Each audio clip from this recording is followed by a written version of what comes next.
السلام الله عليكم يا أخوان.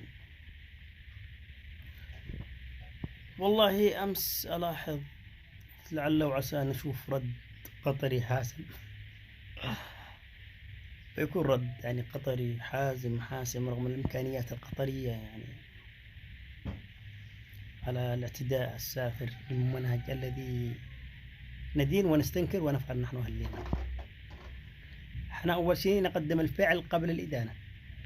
عندما يوصل الصاروخ بوم يعني كنا ندين ونستنكر. الحاصل يا أخوان أن وزير الخارجية القطرية خرج يعني عليه نظرة الحزن والرعب، لا أقصد الشجاعة. في شجاعة، إنما شجاعة رقم واحد في الشجاعة القطرية.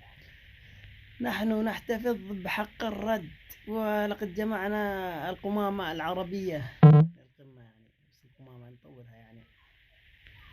ولقد سوف نعقد اجتماع القمامة العربية لكي نرى ماذا سنفعل بدولة الاحتلال.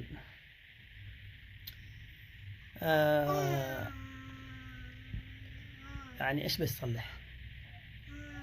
ايش هذا؟ ايش بتصلح؟ ايش بتسوي؟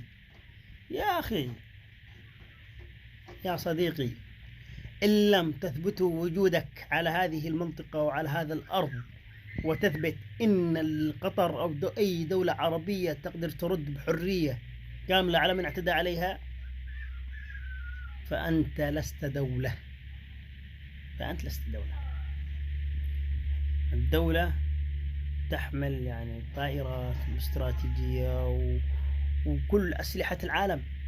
تخيل قطر يعني هذه قطعة الأرض اللي يعني بحجم القرية عندنا فيها جميع أنواع الأسلحة ومن أقواها وأفتكها، ولم تستطيع أن ترد رغم أن معها يعني طيب، السؤال الثاني يعني الذي يدير في ذهني في ذهن كل مشاهد وكل عربي: من أين أتت هذه الطائرات؟ الطائرة هذه يعني على أساس سووا على بالكم أنها جت مع البحر الأحمر ودارت على اليمن ودخلت مع عمان يعني سفينة يعني. هذا كلام مستحيل.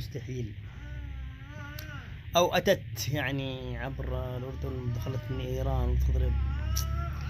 هذه مرت فوق الأجواء السعودية والبحرينية، وتم ضرب قطر من هذه الأجواء، يعني دخلت عبر السعودية والبحرين وضربت وعادت. السلام.